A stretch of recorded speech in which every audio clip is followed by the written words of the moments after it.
سبح اسم ربك الأعلى الذي خلق فسوى والذي قدر فهدى والذي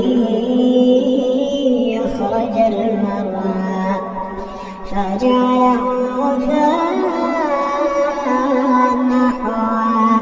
سنقرئك فلا تنسى إلا ما شاء الله إنه يعلم الجهر وما يخفى ونيسرك لليسرى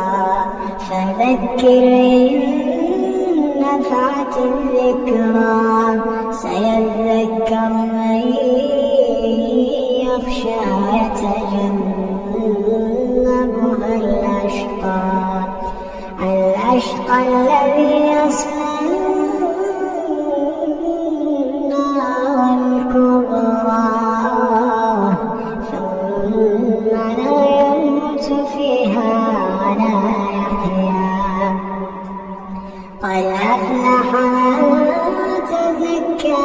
ذكر اسم ربه فصلى بل تؤثرون الحياة الدنيا والآخرة خير